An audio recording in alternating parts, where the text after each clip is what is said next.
असदुद्दीन ओवैसी की party AIMIM ने UP विधानसभा चुनाव 2027 की तैयारियां शुरू कर दी।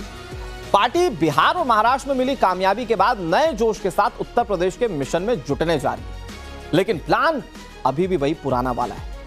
मुस्लिम बाहुल क्षेत्र और मुस्लिम वोट ये एकमात्र प्लान है जिस पर ओवैसी काम कर रहे हैं। 2 दिन बाद असदुद्दीन ओवैसी बहराइच में एक जनसभा को संबोधित करेंगे, लेकिन बहराइच का नाम आते ही आक्रांता, सालार, मसूद गाजी का नाम भी लोग लेने लग जाते हैं और फिर यहीं से ओवैसी के पूरे मिशन की कहानी समझ आ जाती है। आज आपको विस्तार से बताएंगे कि आखिर ओवैसी ने मिशन उत्तर प्रदेश की शुरुआत के लिए बहराइच ही क्यों चुना। मतलब कहा जा रहा है कि ये ओवैसी का एक बड़ा मास्टर स्ट्रोक हो सकता है। क्यों, मैं आपको समझाता हूं। ओवैसी 14 जून को बहराइच में एक जनसभा को संबोधित करेंगे। इसके साथ ही उत्तर प्रदेश में एआईएमआईएम का विधानसभा चुनाव के लिए प्रचार का सिलसिला शुरू हो जाएगा। एआईएमआईएम के उत्तर प्रदेश के अध्यक्ष शौकत अली ने मीडिया को बहराइच के पार्टी प्रमुख के दौरे और जनसभा के कार्यक्रम की पूरी जानकारी। उन्होंने बताया कि किस इलाके में असदुद्दीन ओवैसी पहुंचेंगे। शौकत अली ने क्या कहा, आपको सुनाते हैं। इस वक्त हम लोग मटेरा की विधानसभा शंकरपुर चौराहे पर मौजूद है। यही वो जगह है जहां पर इंशाअल्लाह ताला 14 तारीख यानी इतवार के दिन और असर के बाद जनाब बैरिस्टर असदुद्दीन ओवैसी साहब एक बहुत ही भव्य जनसभा को संबोधित करेंगे। आप तमाम लोगों से, मैं बहराइच के तमाम अपने भाइयों से गुजारिश करूंगा कि आप इस जनसभा में पहुंचे और बैरिस्टर असदुद्दीन ओवैसी साहब के विचारों को सुने। दर्शकों, ओवैसी का बहराइच आना और उत्तर प्रदेश विधानसभा चुनाव के लिए पार्टी के मिशन की शुरुआत करना वैसे तो बहुत आम बात है, लेकिन चर्चाओं का बाजार तब गर्म हुआ जब सूत्रों के हवाले से यह खबर सामने आई कि ओवैसी साहब बहराइच में गाजी मियां की दरगाह पर भी जा सकते हैं, जिसके बाद बीजेपी से लेकर मुस्लिम उलेमाओं ने भी ओवैसी को आड़े हाथों लेना शुरू कर दिया। सबसे बड़ा सवाल यह कि उत्तर प्रदेश विधानसभा चुनाव की कैंपेन की शुरुआत के लिए ओवैसी ने बहराइच ही क्यों चुना। तो इसका जवाब सीधा और सरल मैं आपको बताता हूं। बहराइच मुस्लिम बाहुल क्षेत्र है और रणनीतिक रूप से बेहद महत्वपूर्ण। बहराइच की मटेरा विधानसभा सीट समाजवादी पार्टी का पारंपरिक गढ़ माना जाता है। इस सीट पर 2012 में समाजवादी पार्टी जीती थी और तब से जीतती आई है। अब एआईएमआईएम की नजर इस सीट के मुस्लिम वोट बैंक पर है। 14 जून को होने वाली असदुद्दीन ओवैसी की रैली को समाजवादी पार्टी के नेता चुनौती के रूप में भी देख रहे हैं। एआईएमआईएम पश्चिमी उत्तर प्रदेश के साथ अवध क्षेत्र यानी कि बहराइच, बलरामपुर, बस्ती जैसे इलाकों पर भी फोकस कर रही है, जहां मुस्लिम आबादी ठीक ठाक है। बहराइच को शुरुआती पॉइंट बनाकर पार्टी 200 सीटों पर अकेले लड़ने या बीएसपी के साथ गठबंधन की तैयारी दिखा रही है। सूत्र बता रहे हैं कि ओवैसी पहले सैयद सलार मसूद गाजी की दरगाह पर चादर चढ़ाएंगे। यह दरगाह मुस्लिमों के लिए महत्वपूर्ण धार्मिक जगह मानी जाती है, जो बड़े मुस्लिम जमावड़े के लिए भावनात्मक अपील भी पैदा कर सकती है, सारे मुस्लिम वोटों को कंसोलिडेट भी कर सकता है। संभावना तो इस बात की भी जताई जा रही है कि एआईएमआईएम यूपी प्रदेश अध्यक्ष शौकत अली मटेरा से ही चुनाव लड़ सकते हैं। रैली में उनके नाम का ऐलान भी हो सकता है और इस ऐलान से एआईएमआईएम अपने लोकल कनेक्शन को मजबूत करने की कोशिश में है। 2022 में एआईएमआईएम का उत्तर प्रदेश में बेहद खराब प्रदर्शन था, लेकिन अब बिहार और महाराष्ट्र में जिस तरह से पार्टी चुनाव लड़ी और जिस तरह से उसके नतीजे सामने आए, उसका फायदा उत्तर प्रदेश में भी लेने की कोशिश की जाएगी। वक्त एक छोटे से ब्रेक का है। ब्रेक के उस पार भी खबरें लगातार जारी।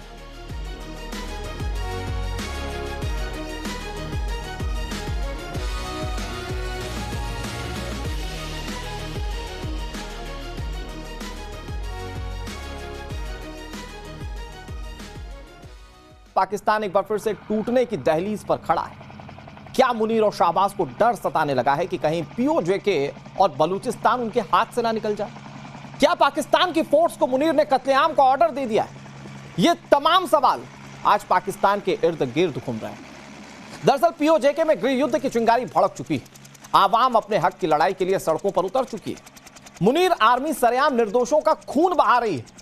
अब तक ऐसी कई तस्वीरें सामने आ चुकी हैं जिससे पाकिस्तान का असली चेहरा बेनकाब पूरी दुनिया के सामने हुआ। आज की स्थिति यह कि पाकिस्तान के कब्जे वाले कश्मीर में सेना के टैंक्स सड़कों पर उतर आए, लड़ाकू हेलीकॉप्टर आसमान में गश्त लगा रहे हैं और सिर्फ इसलिए ताकि लोगों के प्रदर्शन पर नजर रखी जा सके। तो यहीं से सवाल खड़ा होता है कि क्या यह शुरुआत हो चुकी है पाकिस्तान के टुकड़े टुकड़े होने की, और क्या मुनीर उससे ही बचने की कोशिश में अपने ही मुल्क की आवाम के लिए मौत का फरमान सुना चुका है? क्योंकि पीओजेके के हालात जो गवाही देते हैं उसमें बच्चे और गर्भवती महिलाओं को भी मारा जा रहा है। और यहीं से लोग सवाल पूछ रहे हैं कि क्या मुनीर को पीओजेके हाथ से जाता हुआ दिख रहा है, बलूचिस्तान हाथ से जाता हुआ दिख रहा है? ऐसा नहीं है कि पाकिस्तानी हुक्मरानों के इस बर्बर चेहरे के खिलाफ सिर्फ पीओके के लोग ही खड़े हैं। पाकिस्तान के दूसरे इलाके भी ऐसे हैं जहां विरोध की आग इस वक्त धधक रही है। बलूचिस्तान में सरकारी कर्मचारी सड़कों पर उतर आए और यहां अपनी हक की मांग को लेकर उन्होंने अपने आवाज को बुलंद किया।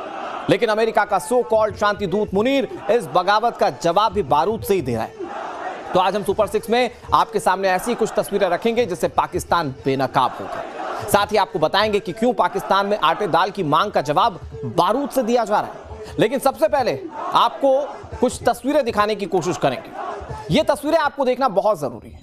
ये जो तस्वीर आप देख रहे हैं इस वक्त टीवी स्क्रीन पर, ये सोशल मीडिया पर वायरल तस्वीर है। ये बताया जा रहा है कि पीओजेके यानी कि पाकिस्तान ऑक्यूपाइड जम्मू कश्मीर की तस्वीर, जहां सेना के ट्रकों पर टैंक्स लाद दिए गए और ये सड़कों पर चल रहे हैं।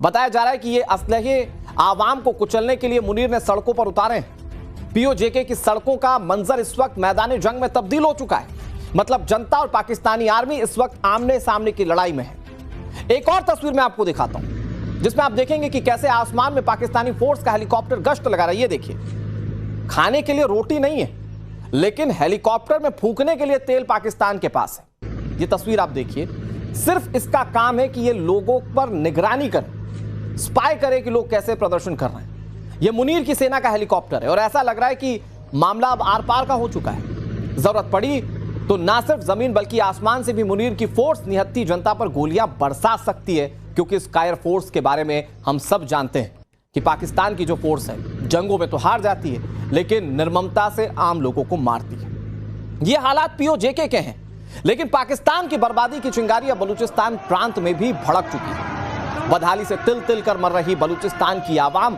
अब बगावती हो चुकी है। कैसे ये तस्वीर आप देख रहे हैं, यहां सरकारी कर्मचारियों ने सड़कों पर उतरकर हुक्मरानों के खिलाफ मोर्चा खोल दिया है। सरकारी कर्मचारियों का गुस्सा वेतन वृद्धि की मांग को लेकर लगातार बढ़ता जा रहा है। आजादी के नारे लगाए जा रहे हैं। मतलब पीओजेके से लेकर बलूचिस्तान तक के जो हालात हैं उसे लेकर शहबाज और मुनीर को गृह युद्ध का डर सताने लगा है।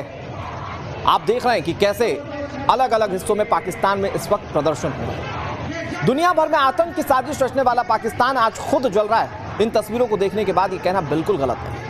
पीओजेके से लेकर बलूचिस्तान तक की आवाम मुनीर एंड कंपनी के खिलाफ उठ खड़ी हुई है। जो सरकार और सेना आवाम की सलामती के लिए होती है, आज वही आम जनता पर गोलियां दाग रही है। मुल्क के हालात यानी पाकिस्तान के हालात बेकाबू हो गए। बड़ी बात यह कि कोई पहला मौका नहीं है जब पाकिस्तानी आवाम ने अपने हुक्मरानों के खिलाफ ऐसे आवाज बुलंद की हो। लेकिन अब तक जितनी बार आवाजें उठी, उन्हें पाकिस्तान की सेना और हुक्मरानों ने बारूद की आग में झोंक दिया। कैसे, मैं कुछ ग्राफिक्स आपके सामने रखता हूं तो पता चलेगा कि जब जब जमहूरियत में लोग प्रदर्शन करते हैं, पाकिस्तान की जमहूरियत में, तो उस आवाज को दबा दिया जाता है। याद कीजिए साल 2023 की शुरुआत में पीओजेके में पाकिस्तान के खिलाफ आंदोलन मुख्य रूप से आर्थिक मुद्दों को लेकर शुरू हुआ था। मई 2023 में रावलकोट से चिंगारी भड़की, जहां लोगों ने गेहूं की सब्सिडी हटाए जाने और आटे की आसमान छूती कीमतों के खिलाफ छोटे छोटे प्रदर्शन शुरू किए थे। यह आग जल्दी पूरे प्रांत में फैल गई। लोगों में गुस्सा भड़का और गुस्सा भड़कने की एक और वजह थी बिजली बिलों का बढ़ना। पीओजेके में मंगला डैम समेत कई हाइड्रो पावर प्रोजेक्ट से हजारों मेगावाट बिजली पैदा होती है, जो पाकिस्तान की जरूरतों को पूरा करती है। लेकिन पीओजेके की आवाम को बिजली 4 से 5 गुना महंगी दर पर खरीदनी पड़ रही थी। यही वजह है कि बड़े पैमाने पर बिजली बिल बाइकॉट का आंदोलन शुरू हुआ था, लेकिन उसको भी दमन करने की कोशिश की गई पाकिस्तानी सेना की ओर से और सरकार की ओर से। फिर मई 2024 का आंदोलन पीओजेके में जेएएसी की ओर से आयोजित हाल के सबसे संगठित और प्रभावशाली जन आंदोलन में से एक आंदोलन यह था, जिसमें 6 दिन में पूरे इलाके में शटर डाउन हो गया। व्हील जैम स्ट्राइक कर दी गई, मतलब सारे वाहनों के पहिए थम गए। सिट इन्स और लॉन्ग मार्च इसमें शामिल थे। 11 मार्च 2024 को पूरे पीओजेके से हजारों लोग मुजफ्फराबाद की ओर मार्च के लिए निकल गए थे। पाकिस्तानी सरकार ने सड़कें ब्लॉक करने के लिए सेना को उस वक्त भी उतारा था। कई जगहों पर हिंसक टकराव हुए और 4 से 5 लोगों की मारे जाने की खबर सामने आई। सैकड़ों लोग घायल हो गए। और यह तो ऑफिशियल है, कहा जाता है अनऑफिशियली बहुत बर्बरता की थी, जिसमें काफी ज्यादा लोग प्रभावित हुए। फिर पीओजेके में ही पिछले साल 2025 में भी ऐसा ही आंदोलन हुआ था। उस दौरान भी जेएएसी ने पूरे इलाके में shutter down, wheel jam strike और मार्च का आह्वान किया था। इसी आह्वान के तहत मुजफ्फराबाद, रावलकोट, कोटली, मीरपुर, भिंबर जैसे कई बड़े इलाकों में व्यापक बंद का असर दिखा। यह आंदोलन सिर्फ आर्थिक मुद्दों तक सीमित नहीं था, बल्कि जेएएसी ने 38 पॉइंट चार्टर ऑफ डिमांड्स पेश की थी पाकिस्तानी सरकार के सामने। इसमें महंगाई, बिजली सब्सिडी, गेहूं सब्सिडी और 12 रिजर्व सीट को खत्म करने जैसे कई मुद्दे शामिल थे। इस दौरान सुरक्षा बलों के साथ प्रदर्शनकारियों के हिंसक टकराव हुए। रिपोर्ट्स के मुताबिक 7 से 9 लोग मारे गए और उस दौरान भी सैकड़ों घायल हुए थे। फिर 2026 की तस्वीरें याद कीजिए। पीओजेके एक बार फिर से धधक रहा है, बलूचिस्तान सुलग रहा है। पीओजेके सरकार ने जेएएसी को एंटी टेररिज्म लॉ के तहत प्रतिबंधित घोषित कर दिया है कि भाई आप प्रतिबंधित हो जाइए, प्रदर्शन कीजिए ही मत। इन सब के बावजूद पाकिस्तान की धरती पर प्रदर्शन हो रहा है। 8 जून को रावलकोट में सुरक्षा बलों और प्रदर्शनकारियों के बीच हिंसक टकराव हुआ था। कई लोगों की मौत हो गई थी। इसमें छोटे बच्चे, गर्भवती महिलाएं शामिल थीं। इंटरनेट, मोबाइल सेवाएं बंद कर दी गई। सैकड़ों लोगों की गिरफ्तारियां हुई और अब खबर यह है कि पीओजेके की सड़कों पर टैंक्स तक उतार दिए गए, जिसकी तस्वीरें हमने आपको दिखाई। तो सवाल यह है कि अगर मुनीर दमन पर उतर चुका है तो वो पाकिस्तान की जनता का कितना दमन करेगा। कल पीओजेके